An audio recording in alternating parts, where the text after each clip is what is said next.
உலக மக்களே வணக்கம். பிரதர் சிஸ்டர்,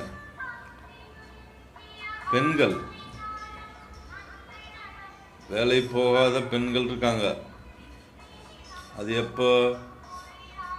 வயது இருக்கும்போது. வயதான பின்னாடி 100க்கு 90 பெண்கள் வேலையை தேடுறாங்க. வேலை கிடையாது. வேலை இருக்கா சார்? பெண்களுக்கு வேலை இருக்கா? வயது கம்மியாக இருக்க பெண்கள் வேலை தேடுறதில்ல. அவங்க கௌரவம் பார்க்குறாங்க, பெண்களுடைய பாதுகாப்பை பார்க்குறாங்க. அதனால் அவங்களுக்கு வேலை தேடலை இன்ன வரைக்கும்.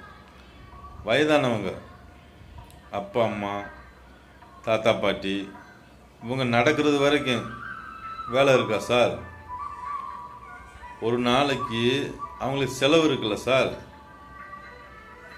அவங்களுக்கு வேலை இல்லாதனால தான் சார் இன்றைக்கி அவங்கள சூழ்நிலை ரொம்ப மோசமாக இருக்குது.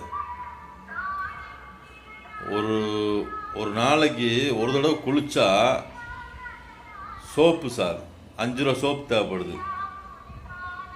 அது உழைப்பாளி உடம்பூர உப்பாக இருக்கும்ல, சரிங்களா? நாங்கள் உழைக்காத மக்களுக்கு 5 ரூபா சோப்பு தேவைப்படுது ஒரு நாளைக்கு ஒரு தடவை குளித்தா.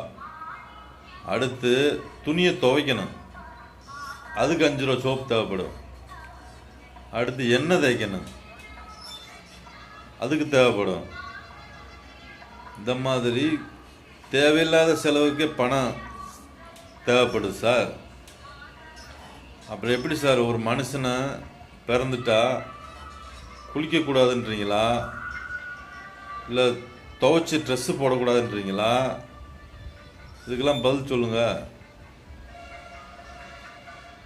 நீங்கள் கொடுக்குற 1000 ரூபா 500 ரூபா எதுக்கு ஆகும் சொல்லுங்கள் சார்? ஒரு நாளைக்கு பிச்சை எடுக்கிறது 500 ரூபாய்க்கு பிச்சை எடுக்கிறேன், மாதம் 15,000 ரூபாய்க்கு பிச்சை எடுக்கிறேன். நீங்கள் மாதத்துக்கு 1000 ரூபா கொடுக்குறீங்க, 5 வருஷத்துக்கு 500 ரூபா ஓட்டு கொடுக்குறீங்க. அப்போ பிச்சைக்காரனை விட எங்களை கேவலமால வச்சுருக்கீங்க. சொல்லுங்கள் அரசியல்வாதிகளே, உலக அரசு, மத்திய அரசு, சுப்ரீம் கோர்ட்டு, ஹைகோர்ட்டு, சொல்லுங்கள். ஒரு பிச்சைக்காரன் ஒரு நாளைக்கு 500 ரூபாய் பிச்சை எடுக்கிறேன், அதை விட மோசமான நிலைமையில் எங்களை வச்சுருக்கீங்க. மாதத்துக்கு 1000 ரூபா, பஸ்ஸு இலவசம், ஓட்டு போட்டால் 5 வருஷத்துக்கு 500 ரூபா.